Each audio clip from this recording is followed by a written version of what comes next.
જ્યારથી ખો ઘરી છે ને ત્યારથી આખા ઘરની રફે દફે થઈ ગઈ પણ ચાલું સમજાતું નથી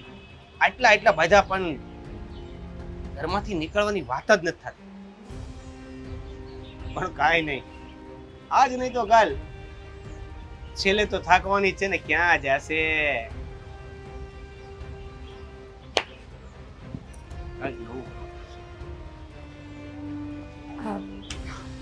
ભાઈ મને ઘડીક બેહવા દ્યો ને થાકી ગઈ શું કામ કરીને તો ઘરમાં ઘણી જગ્યા છે અહીંયા શું કામ બેવું છે હે કેવી વાત કરો છો દેવા ભાઈ તમે આ ઘરમાં નકરો ઉકળાટ થાય છે ગરમીનો ઘડીક બેહવા દ્યો ને તમારે શું કામ હોય આમે તો કુલર લઈ આવો ગામડેથી દેવા ભાઈ ઘડિયા ઘડિયા મેણા મારવાની જરૂર નથી તમને ખબર છે ને કે હું ગામડે નથી જઈ શકું એમ તમારા બાપાએ તો એવું કર્યું છે કે અમે અમારા ગામડે નથી જઈ શકીએ એમ સમજ્યા હા એટલે જ તો અહીંયા રહી છી હા શું કીધું મારા છોરાએ હા આ તારા લીધે અમારે અમારું ગામ છોડવું પડ્યું અમારી જમીનો છોડવી પડી ને અહીંયા પારકાની મજૂરી કરવી પડે છે આ તારા બાપાએ અમને ધમકી આપી હતી આ તું જે દીથી પૈણીને આવીને એ દીથી અમારા ઘરમાં કઠણાઈ બેઠી છે પનોતી તું તો બા હું એકલી એમાં શું કરું તમારા દીકરાને બે શબ્દ કહેવાય ને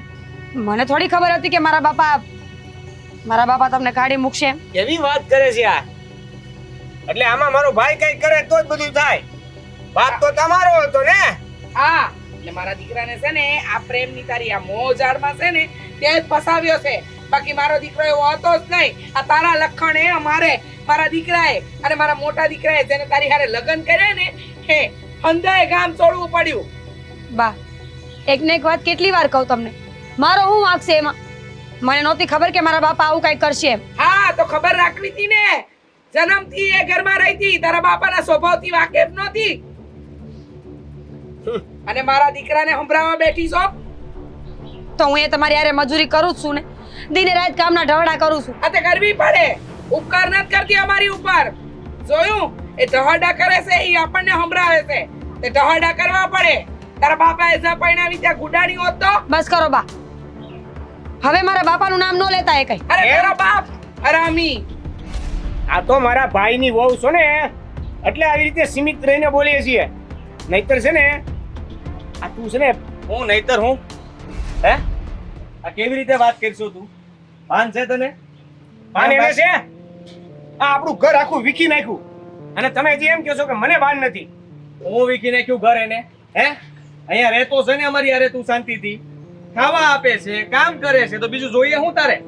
ઘર આપણે જે ગામમાં રહેતા હતા એ ગામ હા અને જે જમીનમાં ખેતી કરીને આપણું ઘર ચાલતું હતું ને એ જમીને હા તારા લગ્નના લીધે હા નાલાયકના લીધે આપણે એ ગામ છોડવું પડ્યું અને અત્યારે તું કહેશે તું ભાઈ થઈને ભાઈની સામે થાય છે આ તો હાસું જ કહું છું ને હવે જે થવાનું તું થઈ ગયું છે ને ગામ મેલી દીધું છે ભૂલી જાવ એ હાંધું જોયું હું કામ હે આ તો આવી છે જ હરવારા ભાઈ ઈ એનો થઈ ગયો હા થઈ ગયો જા તારે જે કેવું હોય ને કહેજે મેં હંમેશા તમારું સારું વિચાર્યું છે યાદ રાખજે એક વાત કાન ખોલીને યાદ રાખજે પસ્તાઈશ બહુ પસ્તાઈશ હા નાલાયકને ઘરમાં લાવીને જે દિવસથી આપણા કરમની કઠણાઈ બેહાડી છે ને તું એટલો પસ્તાઈશ ને કે ના પૂછ વાત કઠણાઈ બેહાડી છે ને હા કઠણાઈ તો આને બેહાડી છે આને બે શબ્દો કયો હું કામ કહું મારા દીકરાને શબ્દો એને કઈક મહેનત કરવી જોઈએ ને આ કામ ધંધો કરવો જોઈએ અહીંયા આવ્યો છે તો કઈ એને હુસતું જ નથી અરે વાહ ગામમાં હતો તો હંધું હુસતું હતું આ તો ગામમાં હતો ને જ્યાં બધું પાથરી રાખેલું હતું અહીંયા તમે પાથરેલું બધું હકેલી લીધું સમજ્યા અને હવે તમે એમ કહો છો કે કઈ કામ ધંધો નથી બસ કરતો હવે. ખોટી વાત નહીં કરવાની મોટા ભાઈ તમે જવા દ્યો ને હોશિયારી મારમાં ખોટો હાથ ઉપડી જાય મારો તારે એનો હાથ ઉપડી જાય હે સમજાવો. મોટા ભાઈ છો એટલે છે ને ધ્યાન રાખજો આ રોજનું થયું છે જ્યારે જુઓ ત્યારે આને ગમે એમ બોલાવો છો પત્ની છે મારી હા તો હું કરીએ તારી પત્નીએ તો બધાની જિંદગી ઝંડ કરી નાખી બરાબર છે છે દેવાભાઈ હાથ જોડું છું તમારા બસ કરો હવે એ તારા હાથ જોડવાથી કઈ નહીં થાય તો કોના હાથ જોડવાથી થાય અમે હાથ જોડીએ તારી સામે બસ બહુ થયું આદિ આ તો બહુ થયું હવે મારાથી પણ સહન નથી થતું આ તમને પોહાતું હોય તો રહો નકર જાઓ હા અમને પોહાય તો અમે રહીએ એક કામ કર ને તારી બાયડીને ઘરમાંથી કાઢી મૂક મારી બાયડીને હે લો હે નીકળી જા ઘરમાં તારા લીધે જ થાય છે ઝઘડા ઘરમાં મોટા ભાઈ આ અત્યારે નવરો બેઠો રહે છે ને તારી ભાભી સામે માથાકૂટ કર્યા કરે છે જ્યારે જુઓ ત્યારે તારી હિસાબે જ મગજમારી થાય છે તું જ વયો જા ઘર છોડીને ભાગ અત્યાર સુધી તમારી ઇજ્જત કરતો હતો પણ આ લાફો મારીને તમે બહુ ખોટી વાત કરી નાખી છે દેવેનભાઈ નહીં તો રેવા દો, નહીં તો. રેવા દો. હે? દેવેનભાઈ, રેવા દો. શું તું? હે? તમે શું સમજો છો? તારો ભાઈ જુદું મોટો એમ જો ગામ છોડાયું ઘર છોડાયું ને હવે અમને અહીંથી જવાની વાત કરો છો હે? શરમ આવે છે તને? શરમ આવે છે? મોટો ભાઈ થઈને નાના ભાઈ પર હાથ ઉપાડે છે? હા હંજુય તારી લીધે થાય છે છપ્પર પગી બા- અંધોય બધી જગ્યાએ વાગ તો એનો જ દેવો છે ને તમારે હા એના લીધે જ થાય છે જ્યાં જ્યાં મારો દેવલો બેઠો હોય ત્યાં ત્યાં એને આવું હોય છે એટલે આ બધું થઈ રહ્યું છે કાઈ વાંધો નહીં કાઈ વાંધો નહીં હવે જુઓ તમે.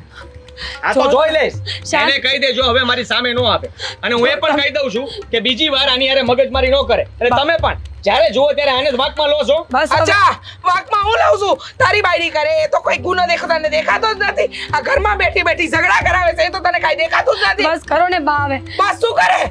તારી લીધે અમારા ઘરમાં ભાગલા પડવા માંડ્યા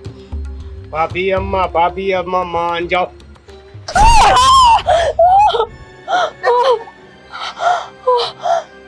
હીરા હીરા કાંઈ નથી થયું નથી મરી ગઈ હાલ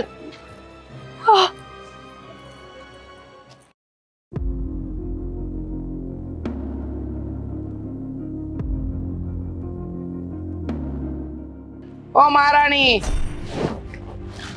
હા બા આ ઘરના હંધાઈ કામ પડ્યા છે અને તમે અહીંયા વિચારોમાં બેઠા છો કોણ તારો બાપ આવીને કરશે કામ બા આજે થોડોક વિચારમાં પડી ગઈ હતી કયા વિચારમાં હા કયા વિચાર કરે છે એ જ મારા બાપુના કેટલા વર્ષ થઈ ગયા કોઈને જોયા નથી કોઈને મળી નથી તો જા ને રા કોની જોવે છે જા તારા બાપના ઘરે એટલે અમારા ઘરેથી પનોતી જાય હવે આપણે શાંતિથી રહીશી કમાઈને ખાઈશી તો એ વાત હવે આપણે ભૂલી જાવી જોઈએ ને હા હા ભૂલવા જેવી વાત હોય ને ઈ ભૂલાય આવી વાતો ભૂલાય નહીં અને તારા બાપે તો અમને ઘર વિહોણા કર્યા છે મરી જાવ ને તો આ વાત ન ભૂલી શકું તો યાદ રાખો કેટલીક વાર કેવું તમને કે એક ને એક વાત ન કરો મારી સામે ના પડી બા. મોરી હોમે નહીં બા. બોલવાનું. હં? ના પડી શકે. છોડો હં? બોલ બા. બોલી બોલી તને એમ લાગે છે તું બોલી અને હું સાંભળી લઈ તું જેમ નાચ ચાવી એમ નાચીશું હા તારી લીધે મારા ઘરમાં હારામાં હારી છોકરી આવત પણ ના મારા દીકરાને પ્રેમ જાળમાં ફસાવીને લગ્ન તો કરી લીધા અને હવે અમને ઘર વિહોણા કરી લીધા અને મારો દીકરો કમાતો ધમાતો બંધ થઈ ગયો અંધુય તારા લીધે છપ્પર પગી તારા લીધે કમાતો ધમાતો એમ હું કમાતો તો પેલા કોઈ દી કાંઈ કમાડો નથી તો હું જોઈને પૈણી હતી નહોતો કમાતો તો તને એટલી બધા હું અબરકા ઉભર્યા હતા એ જ ભૂલ થઈ ગઈ ને મારી કે મેં કાંઈ વિચાર ન કર્યો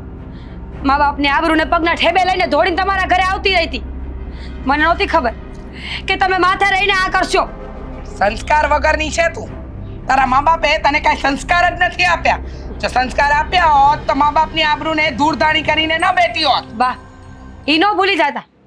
કે એક જ ગામમાં રહેતા હતા કોણ કેટલા પાણીમાં છે એ હંધાને ખબર છે ઓહો તો તને ખબર હતી કે અમે